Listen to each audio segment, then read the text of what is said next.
you mentioned going to a wildflower preserve.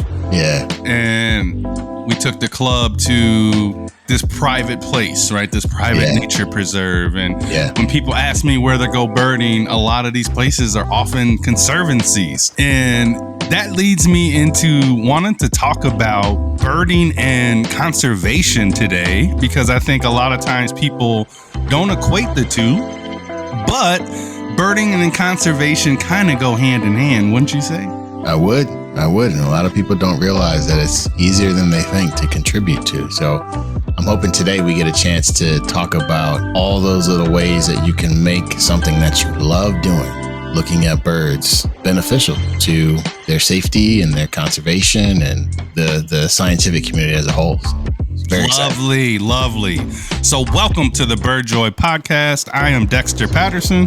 And I am Jason Hall. And this podcast is all for the bird nerds and the bird homies out there who want to find a little bird joy. Yes. Are you ready for some bird joy? Let's go. Let's do it. So here we are, brother. Episode 10 of the BirdJoy podcast. And we are going to dive into the vital topic of bird conservation and birders' role in these incredible efforts. And, you know, we've talked about citizen science a little bit already on this podcast. So people know that we do encourage people to get involved. And I think today we can encourage people on a deeper level to get involved, or at least be aware of this idea of bird conservation and how it's essential for maintaining biodiversity and the health of our ecosystem so our little birds can survive and thrive. And we talked about that a little bit, talking about how birders can become allies for the birds, right? How we sometimes we think about birders and we talk about allyship and all those things in regards to a different level of that, but we can become allies of the bird mission to really just share our passion to protect birds and why that is important. Let's talk a little bit about that today. Yeah, man. And it's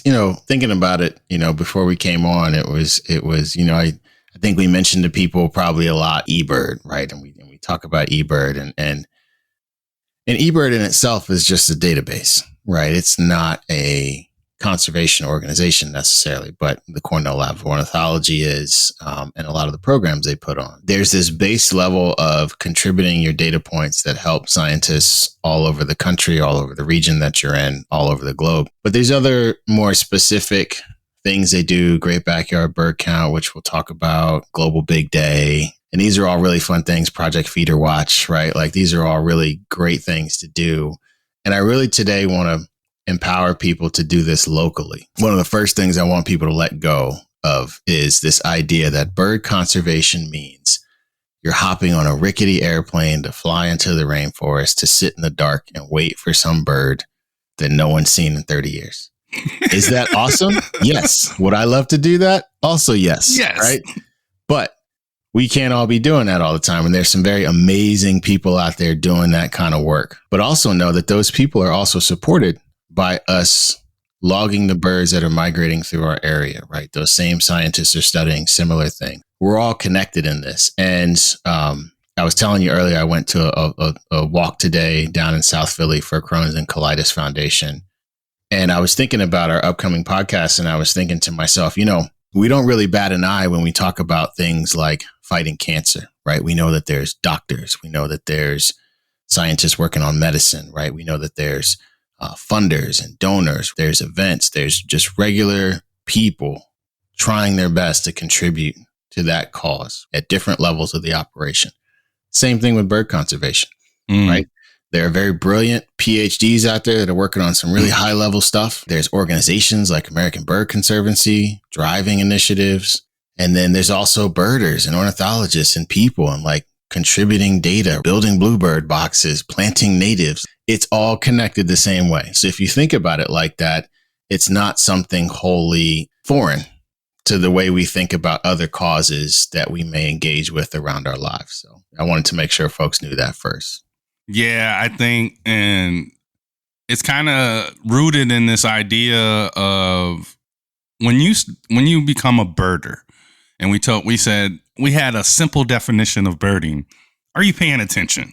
All right, great. You're paying attention now. You can just say you're a birder. And now as you're bird watching, and the more you do bird watching, you can't help but have like this deeper connection to nature, especially you're living in the moment. We talked about all these things. These are the benefits of it. Now you're starting to connect at this deeper level, and you may be asking yourself, what is next? And this is where I would say, I want to encourage you to become more aware of those environmental issues that allow you to be bird watching or may prohibit you someday from bird watching. And I absolutely love that you said local, because I think even we're not going to talk a lot of politics on this podcast, but I think this episode, there are some politics that need to be talked about. And then most of them happen, bro, on the local level, wherever you live. There's always some DNR, right? We have the Wisconsin Department of Natural Resources, and there are always conversations happening with those organizations and the citizens. And those conversations constantly lead to conversations that may lead to laws someday. Bro, they're literally having conversations right now because they said that the sandhill crane has reached levels.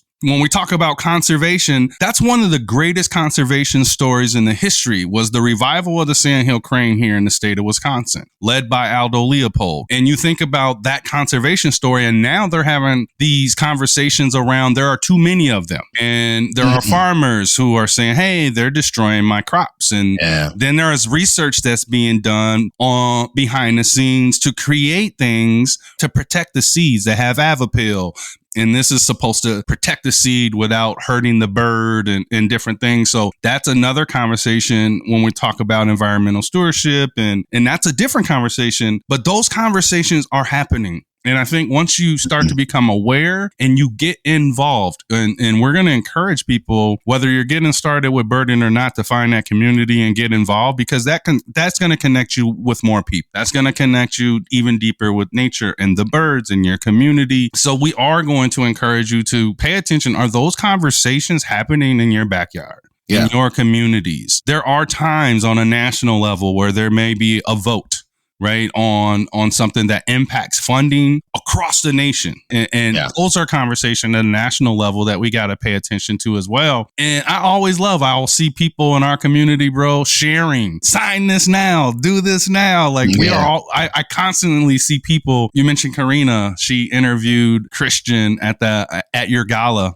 for Black Birders Week. And she was one person that I always saw like sharing some of these petitions and different things about how we can, how we can activate our local legislators and senators and different things on some of these national issues.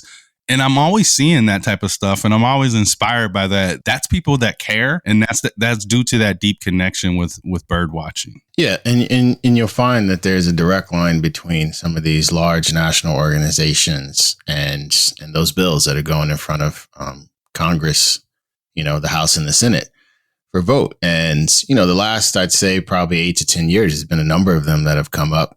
And so if you're tapped into the American Bird Conservancy or the Wilderness Society or your local U.S. Fish and Wildlife or other things like that, you may see them campaigning to say, hey, call your state rep, call your senator, because we need him to understand the importance of this vote. And those things are going to continue happening. Right. And so it's a good way to stay engaged. Right. But we all know that, politics are wild, but it's a good way for you to understand what decisions are being made on a federal level that will impact what you can do local. Because a lot of those federal dollars are given out in grants to local organizations that you may be involved with. Like in Color Birding, we look at different grants that are coming in to do different things. Various Bird Alliance chapters across the country are looking for those things, right? So stay involved, stay aware, right? Get into the politics if you want to, but at least be aware, at least be educated on what's going on. And it'll make then the work that you're doing on the ground in your local community, whether it's, just monitoring the bird at your feeders or you're at the nests in your yard or, advocating for the conservation of a green space in your patch. It's all connected. And it's feels good when you feel like you are advocating for something that you care about and actually having an impact. I think that's where a lot of people, they assume what am I going to do to help these birds? I'm just little old Jason, outside of Philly. And you don't realize that your voice matters. Your data matters, your advocacy matters. And for a lot of our Black and brown communities, one of the things I think about a lot is a lot of these dollars going to conservation organizations outside of urban areas, making some great strides there. But how do we get those dollars in some part going into the urban areas to actually empower those communities to participate in conservation in ways that make sense for them, ways that still benefits the birds, the mammals, the bugs, the native plants? Take some of those lessons and apply them, right? I think I might have mentioned this before. Like there's a bunch of empty lots around Philly. We got a bunch of row homes, right? And a lot of communities will turn them into small gardens or parks and stuff like that. And being able to get dollars to flow into that, to get those conservation keys available, right? Even if it's as simple as like, we're going to plant these native wildflowers for these native pollinators. We're going to throw some milkweed in there. We're going to get our monarchs, right? And once you get all that stuff going, you may get some new birds, right? And it's great because you think about this, there's this initiative out there called Homegrown National Park, where the general idea is if everybody just took half of the land that we have in the United States that we put grass on and turn it back into native habitat, we can create a massive national park, essentially, right? Because we have all this fragmented habitat because we built all these cities and suburbs and stuff. And so imagine, I like to imagine monarch butterflies flying over Philadelphia and having hundreds of different spots, thousands of different spots they can go to lay their eggs, right? And yes, we still have buildings, we still have roads, right? It's fragmented, but maybe still part of a connected passageway, right? We talk about bird flyways, right? But same thing for mammals, same thing for birds. So this idea of conservation is one that is never going away. Like, I don't think this planet is ever going to be in a place where we don't have something that we need to pay attention to and conserve. So it's very exciting too, right? Because just like you said at the beginning, we may have those folks that are like, yeah, I'm birding, I love it, but I want to do more. And so teasing your way into conservation gives you that thing that can anchor into your chest that you can hold on to and say, hey, I'm Jason and I'm here fighting for the Eastern bluebird. Right. There you go. I'm building bluebird boxes. I'm advocating. I'm doing whatever I'm doing. Yeah, it's very exciting. And I think folks should not be afraid of it. And hopefully we can provide some resources in the show notes and in this episode to get them going. Yeah. And I also want people to know that little bit that you choose to do is enough. Yeah. Right. That's power comes in numbers. Little bit of everybody, little blue box here, bluebird box here. Next thing you know, we got a bunch of them. Now you got some people doing bald eagle nest monitoring. Now you got some people doing, helping plant pollinator milkweed and different things like that. You can do a little bit and it's enough. Eventually it'll probably lead you to something else. Be a part of those conversations, because if you're not a part of those conversations, there are people on the other side of that issue that are having conversations. That's right. That are saying, guess what? Yep, we do want to hunt the sandhill crane. Or we want to hunt wolves in Wisconsin. We want to do this. We want to do, it's always going to be some conversations happening in your local communities and what they're doing with local watersheds. And, maybe they're going to be tearing down some of this land near you because everything is expanding and developments are happening. And, it happens that they want to develop on a wetland. A lot of these conversations happen at the local level. So I really, really, really, really hope that they take that local message to heart and start to get involved. And I know a lot of people may not know where to get involved. You highlighted some of that. There are a lot of organizations and conservation projects and initiatives that are happening with organizations like Bird Alliances all over. Our local Bird Alliance also operates as a land trust, which is very, very unique in a sense is that they're always going out and they're working to save birds, and they're doing bird collision and they're doing kestrel box monitoring and bird banding, and they do monarch tagging, which is really cool. Yeah. And you mentioned monarchs, but there are organizations in your local community that are already baking in some of these conservation issues that impact birds that you could easily get involved with, and they create events around a lot of these things and allow you to get involved. And I think that's a great way to start spending time and with birds, but also deepening that connection to nature. And man, I can't tell you, bro, how fun it is. I've taken my girls to do kestrel nest box monitoring and banding. Right? Oh, wow. You imagine, you're taking the girls out, and I'm taking my kids out, and they're pulling out the babies. You ever seen those little fluff baby ball kestrels? They look all grumpy. They look like Muppets, don't they? They do. They look like Muppets. they look like Muppets, but like taking them there, and they're like weighing them, and they're just sitting there, looking at you all grumpy, like, grumpy kestrel chicks look at you. And you're just like, dude, hey, I'm trying to help you here, right? They all look like Don King or Bernie Sanders waking up first thing in the morning, just hair all white and disheveled. And so cute. Yeah, baby birds got to be some of the best ways to get connected with conservation, because it's this very clear representation of renewal in life, and they're just cute and fun. Yeah, I bet your girls love that, man. Yeah, and it's so cool. And there's nothing like, we talked about on the show about that moment where you like have a stare down with an owl. You'll never be the same. Yeah. Bro, you release a kestrel, you also will never be the same. Right? and yes, it is the tiniest little falcon in North America, but they are legit. When you talk about hunters, they're as lethal and as efficient as any bird of prey. That's right. And you're watching them just hovering over a field. The next thing you know, that little sucker's like, boom, and just hitting. They just hit anything below and go. Those opportunities also are opportunities to go out and activate and do fun with your family, and you also meet people, and that community aspect of it continues here, even in the conservation aspect, because typically when you're doing conservation, you meet other people that are doing conservation, and you might find somebody that you like enjoy hanging out with.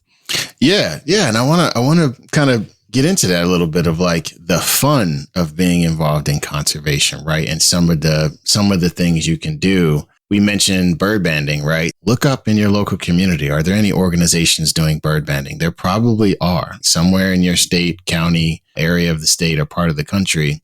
Bird banding, you got to get some serious training to be able to do that, right? You have to, I think, be in an apprenticeship, and you got to get some federal permits and stuff. Those are the people that are actually clipping the little bands on the birds and stuff like that, right? So you really want to make sure you're not trying to do that without any very serious training and all of the approved paperwork, all right? But they do allow people to come and observe. And in some cases, you can even hold the bird, release it. And it's amazing how much information they get off these birds when they get them. They're weighing them. I know we went to one in the spring where they were checking the birds for brood patches to see if they were sitting on a nest, right? They were checking the molt limits on the wings, and all of these different things, right? And this data capture year after year after year gives you a sense of how that population is doing in that region. And that's great to feel. And why I say that is because the last one I went to, we caught 6 or 7 gray catbirds in the mist net. And they were just feisty little homies.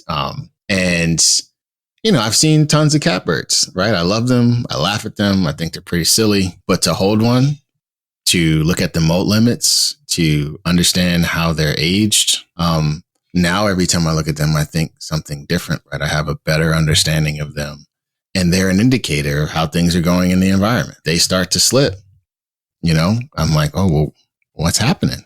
Right? Are we running out of bugs? Is there a parasite? Is there a disease going around? And so you don't have to be a PhD in ornithology to be connected to that. And it's fun, right? So look up the local bird banding opportunities, even if it's just a demonstration for you to take your family and go watch, or your bird club and go watch, or yourself and go watch. A lot of people don't realize this, but there's a lot of ways having a bird feeder in your backyard can also be bird conservation. It's very simple to do for the most part. Costs a little bit of coin, right, to get some good bird seed and a bird feeder. There's programs like Project Feeder Watch where you can log that data. And people want to know, how many goldfinches are showing up at the thistlesock in your backyard? Pine siskins, I love pine siskins, and I only get them every so often in the winter. And they just, when they do come, man, they roll like 30 deep to my thistle feeder. And they just destroy it, right? But I love being able to take that data and go put it somewhere and say, hey, pine siskins aren't normally in my range in the winter. So they're here, maybe it's part of an eruption and I'm contributing that data. Why did so many pine siskins come down so far into Pennsylvania that year when normally they don't come down that far? What was going on with the crop and the bugs up in the boreal forest? Being able to connect all that stuff, like the birds that are in your backyard are telling you something about other parts of the world. That's wild. That blows my mind sometimes. I swear. And you always, I don't know about you, but some of the communities I'm in, whether it's Facebook groups or different things, people be like, where'd my hummingbirds go? Yeah. Like, or where are my Orioles? Yeah. I'm not seeing as many this year. Like, and every season, every year, I hear people saying this because it's real. Yep. Like, people get used to watching and they're like, this year, I'm just not seeing as many. And it makes them wonder. This is why they do bird banding and different things like that. So they can track migration patterns and bird health. And man, there are so many ways to get involved. And like you said, you don't have to be the expert. You can do the citizen science stuff, and you can do a little bit here, a little bit there. Maybe you build on it. You get involved with a local bird alliance. You do some monitoring of some eastern bluebird boxes. Maybe you have some bald eagle nests near, and you can help with monitoring there. And maybe you do some kestrel banding or some bird banding as a whole, or get to observe that taking place. But there are a lot of fun things that you can do to start getting involved with conservation when it comes to birding. Yeah. And, those questions that people put on their various Facebook groups or bird chats around not seeing the kind of birds that they're used to seeing. Most of the time when I see that, you see people like poo-poo them, right? They'll be like, oh, I got plenty of those birds at my feeder. What are you talking about? Right. And it's very like weird, egotistical bird flex. Yeah. Most people exist, unfortunately. Right. And like the wild part is like, that's such a great opportunity to say to someone, oh, that's wild that you haven't seen it in your backyard. Which part of the city are you in? Right. You're right. And hey, look, check out this link. There's some eBird data here. And it does look like in the past few years, like there's been some dips in the population. Now that person has a connection to their backyard now represents a data point that they can observe. And then they start asking themselves, well, why are the goldfinch populations going down? Do I need to plant more native plants? Do I need to put out some better seed? Do I need to advocate for these different habitats? And I don't think goldfinches are in trouble right now. Whatever it is, we sometimes miss those very obvious opportunities because maybe the person's not a super heavy birder or something, and you feel like you need to educate them that the goldfinches are fine or the Orioles are fine, rather than empowering them to keep paying attention. It's really what we should be doing in every situation, no matter the person or where they're from or their experience level. I encourage folks to do that because the more you get involved in birding and some of the social media parts of it, you'll see those questions, right? And always have empathy and ask, right? And say, where you're from, throw out some links, empower people to keep paying attention. I love that because we should empower those people. They are paying attention. Yeah. They actually care. Like they're like wondering why. Where are my birds? What happened to them? Where's the homies? Where are the homies?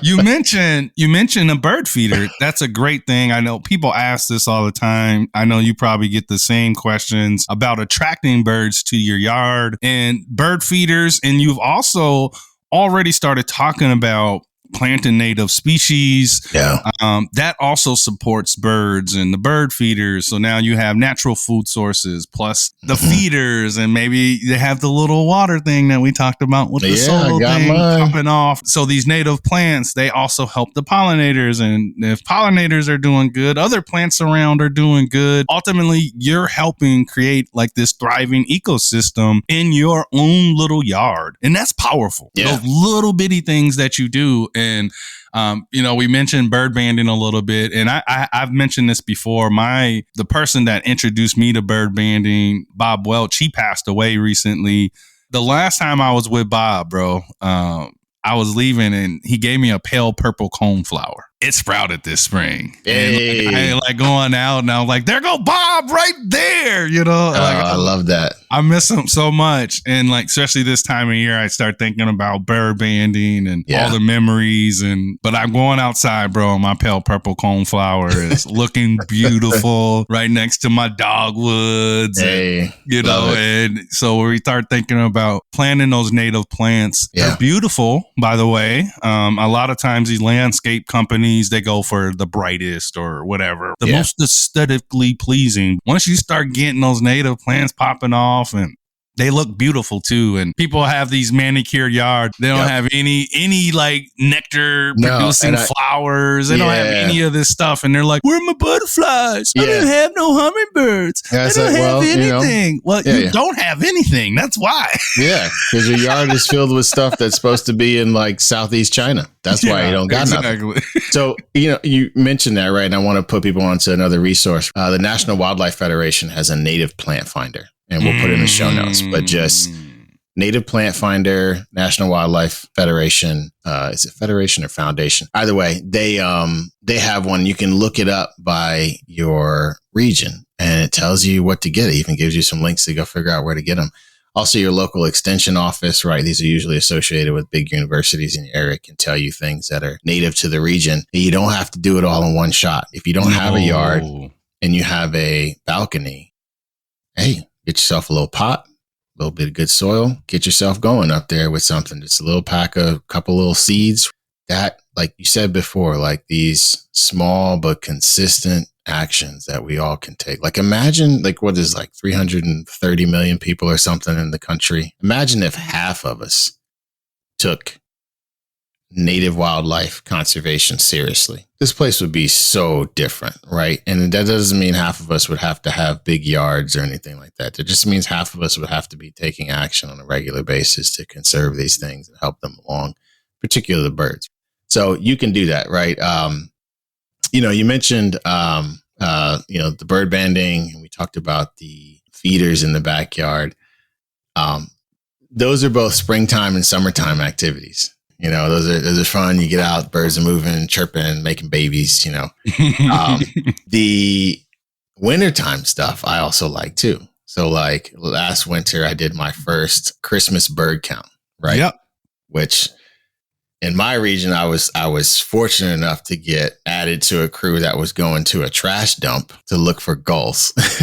Because of course, right? Of course, you got that assignment. But listen, I was out there surrounded by some heavy hitters, man. Like some people that are just, you can't spell gull without those people's names popping into your head, right? Amar Ayash, who just wrote a book, George Armistead.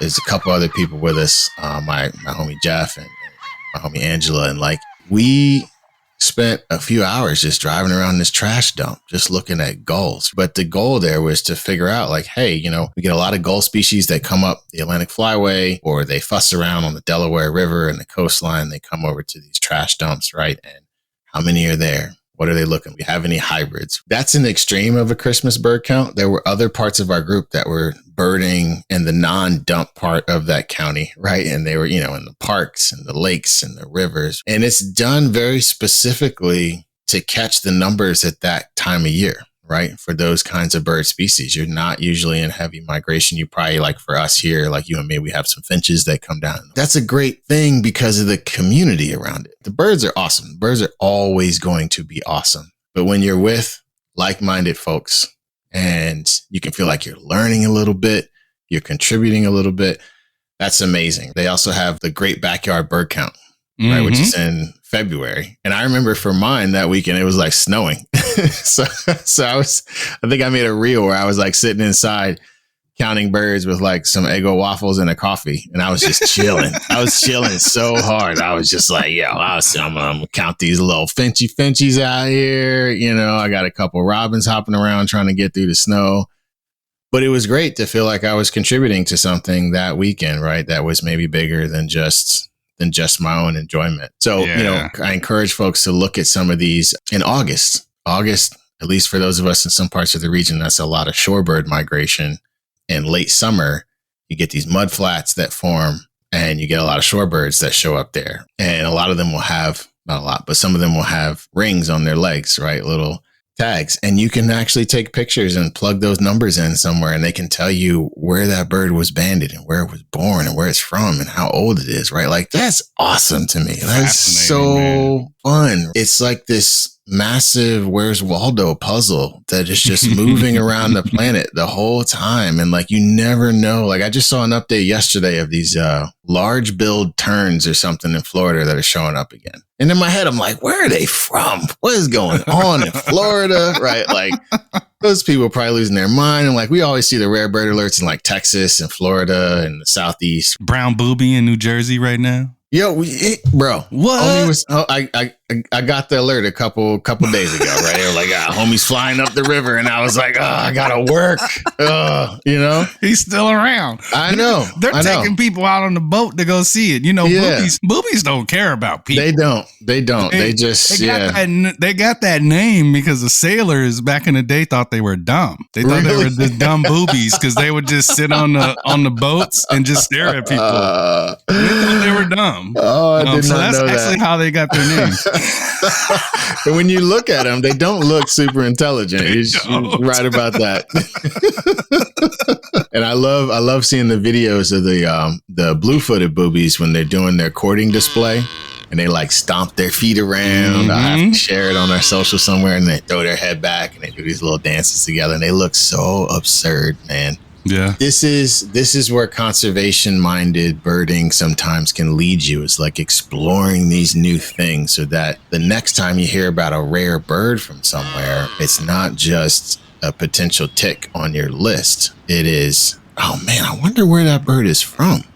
Why is it coming here? Does it not have food where it's from? Did it get thrown around from some storm? Is that storm maybe something that's not normal due to climate change? What can I do? You know, like we talked about the flamingos. I don't know that storm was necessarily due to climate change or anything, but it was a pretty strong storm. And them homies got tossed all over the eastern United States, right? I think you guys had the furthest north ones, right? Yeah, so that's crazy. I remember I had a lot of conversations with people around like, well, what do we do? Do we take them back to Florida? Do we do this? And I remember one of the local bird leads around here, Debbie Beer, she mentioned to me, she was like, look, those populations in Mexico are pretty stable and pretty healthy. That's where the conversation kind of begins and ends, is like, I really can't do anything outside of a really crazy circumstance. We got to let nature take its course. I don't know how I feel about that answer all the time. Just getting that information, because like in my head, I just assume flamingos. I mean, they're big, they're pink. I don't see them often. They must be endangered, right? But they're not necessarily in their home region. You know, there's thousands of them down there. Tens of a lot of people were freaking out about the Wisconsin birds because it was fall. Yeah. And they're like, these birds, it's getting cold at night. And then they don't realize that sometimes in the mountain regions that some of these birds live in, it gets cold too. Yeah, I didn't know that. They're smart. These birds are smart. They're not going to hang out if the water is freezing. They're not going to hang out, right? Like they get it. Like they're smart enough to say, okay, I got to at least fly somewhere else. This is not it. The homies ain't here. I should not be here, right? Like they do get it. But I love you talking about the Christmas bird count. We mentioned we bird 12 months a year. And I tell you what, that's one of my favorite events. In the winter, we're out and we partner with the local Bird Alliance on our event every year. And it's so cool because half of what we bird is in a neighborhood. As we're walking through the neighborhood in the city, and we're seeing people with bird feeders, and we're seeing the impact that bird feeders can have, especially in the winter, man. You might even get some red poles, homie. You know, the red poles come through in Wisconsin in the winter, maybe a hoary red pole every once in a while. Not for long, man. Not for long. They're about to put those together. I know. Those common red poles, though, coming through in the winter, bro, so cool. But that's one of my favorite events because we talked about winter blues and we get outside and our club knows we stress to people, dress for it. We're going to be walking. Could be a little slippery. We're in Wisconsin, right? There's going to be snow everywhere. It is the Christmas bird count. We do it. It's a 3-hour event and people don't realize that they just spent 3 hours in the winter in the outdoors. doing citizen science, bonding with the community. And later that day, the Bird Alliance does a great job of gathering everybody together, and we have like chili and hot cocoa. That's so community good right now. balance, the balance of like, go do the work and now let's come back together and celebrate. To the victor go the spoils. Yeah. It's just like, and you're looking around and you're hearing what this group saw this, and we haven't had this bird on our bird count in 5 years. Stuff like that happens, and then everybody's like all geeking out over this. Like, let's what? go. You got that in December? Like, people are freaking out. There is a really good, fun community element going out, obviously, with the club. I love one thing too, which is really cool, is the area we've been assigned. We've done it for 3 years now. So now we know the area too. Those repeat visits are really cool. And I remember one time we're walking through this area, and it's called the Starkweather Creek area. And it's right on the edge of a golf course. And we're walking through it in the winter, and I'm like, I gotta come back here in the spring. I was like, look, I've never birded back here. Look at all these trees. There's a stream running through it. I started just seeing warblers flitting around, and like, that's some nerdy stuff. But trust me, like I was like envisioning all these just lifers. And you were in your Snow White bag, bro, just feeling it. And I swear to you, the next spring, guess what shows up? Prairie warbler shows up in that same exact spot where the stream is, just hanging out in those trees that I was envisioning all these freaking warblers. I love it. And it's just putting on a show. It's singing away. And it's just, this bird was not afraid of people for nothing. It was basically landing on people's feet. It was so weird. Wow. It was just flitting around and singing literally for like 2 weeks. Wow. And now that spot has become a regular spot for me. It's in my patch, which is really cool. Just kind of one of those things where I'm walking by in the winter and I was like, I wonder what you look like in the spring, homie. Yeah. I'm gonna come check you out. I love that. And you know, the wild part is like, if you're logging data there, like you're providing that 12-month data for that spot. Like something kept that prairie warbler there for that many weeks. It wasn't the people, right? Unless somebody was showing up and dropping caterpillars out of their pocket, like Shawshank Redemption, sliding them out as they walked down the trail. That is amazing because it's the experience of the individual. It's the data. It's the connection with the bird. It's the amount of joy it brings, right? And how many people walked away from that experience saying, hey, we have to make sure that we are preserving these kind of habitats in this community. They also get to know too. You mentioned this before, where you'll go to an area with your club and you can say, hey, you know what? We saw X amount of species here last time. We do the same thing. Yeah. The Christmas bird count, you got people like, how many did we have last year again? Right. And now they're like, we got to beat 21. Yeah. We got to beat like middle of winter. That is also a conversation that people love having. The fact that they cannot believe how many birds live in Wisconsin during the winter. Yeah. Yeah, same like thing here, man. Same thing. Blown. Like they cannot believe 20 plus species are living here around me right now, even in the city. Yeah. And they're just heads are just exploding. They literally have no clue. And it just changes the way they view birds. You know, the first time they see a black-capped chickadee sitting in a polar vortex, sitting on a branch, all like it ain't nothing, all puffed up, looking irritated, but still just dealing with it. You know what I'm saying? They all puffed up with their little face. And you look at them like, that's the original. That's the original puffy jacket. Yeah, that's right. That's right. That's the original. That's the original starter jacket. You know? Yeah. And these birds are just be so impressed with how they survive through some of these really tough spots of winter. For those of us that live in places that have a tough winter, these adaptations that the birds have developed, right? Like in some cases, they will move the blood from their feet to the rest of their body. They will slow their heart rate down to conserve energy. Because, we get these polar vortexes that come through and, I'm like, I'm not going outside. Then I look out the window and like you said, it's a chickadee just sitting like a G on the branch. Just like, what's what? I'm good out here, homie. Like, throw a couple seeds out. I'll be all right, And so like people being able to connect with that and know that, feeding the birds in my backyard is helping them get through this winter.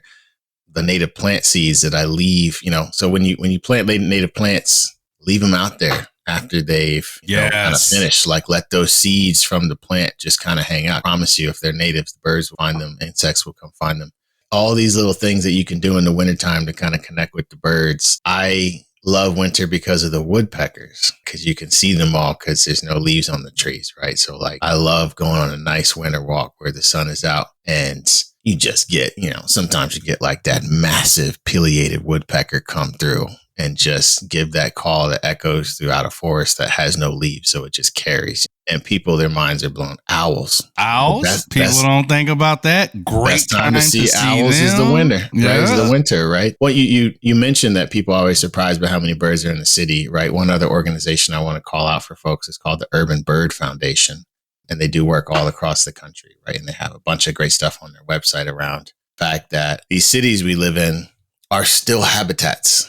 They're not, they're not separate from We are habitat. a part of nature, like you said. We are. So they're doing these studies. You can see a lot of stuff on there around them trying to protect burrowing owls in the South, other stuff. They have a Midwest version. They have a East Coast one. They have a West Coast one. Groups like that are in the city. Like, for example, in Philly, we have Bird Safe Philly, which is a group that goes and monitors window strikes. Yep. They are pushing the Lights Out Philly programs in the spring and the fall. I'm trying to figure out how do I get in-color birding with them, right? So we can go out at 4 or 5 in the morning with them one day and collect specimens and advocate and whatever we need to do. It's a good way for our group that is mostly birding for enjoyment to find a way to connect. And those situations are really important. Like we did our first one ever was doing a beach cleanup at Sandy Hook for piping plovers. And it was amazing, but it was also sad in some ways where you see how much plastic and mostly Dunkin' Donut straws and bottle caps, right? But there was a recliner out there,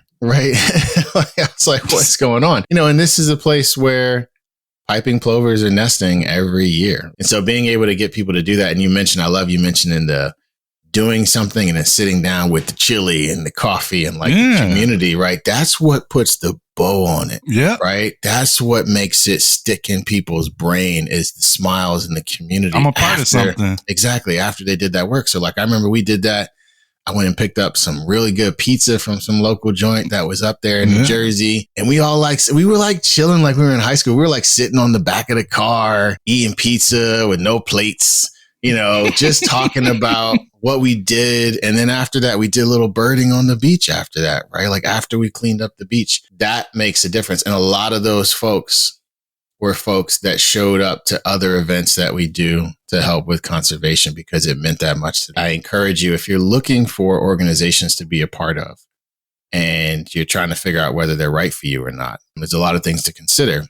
But one of the things I would ask them is, what do you guys do for conservation? What can I be involved in around here so that it's not just a extractive activity of you just going and seeing the birds and marking your list, you're actually contributing something back to overall scientific community and the overall birding community. I love it. Get involved in local conservation efforts. Your participation can make a big difference. It really did. It really does make a big difference. I want to thank everybody for listening to today's episode. Remember to subscribe, share the podcast, spread the word about this bird joy that we're trying to share. Spread the word about bird conservation. Spread the word about bird conservation. Yeah, it's plenty out there. Really appreciate y'all being with us on this episode. And I encourage you, just get on the old Google machine, type bird conservation near me. I promise you some stuff will pop up. Don't be afraid to shoot them emails out, ask some questions. You want more recommendations, shoot us a message on Instagram and we will definitely try to help you out, right? But I'm really excited for our community to start thinking about that. That's something they can have in their bag. Get in your bag. Get in your bag. That's right. That's right.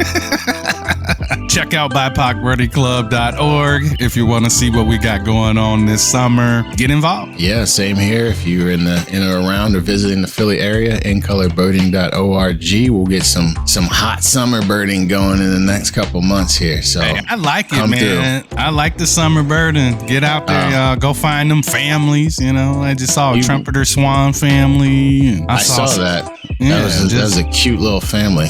'Tis the season, go get you some bird families, That's right, brother. Man, this was fun. Yeah, it was, brother. All right, man, till next time. See you. Peace.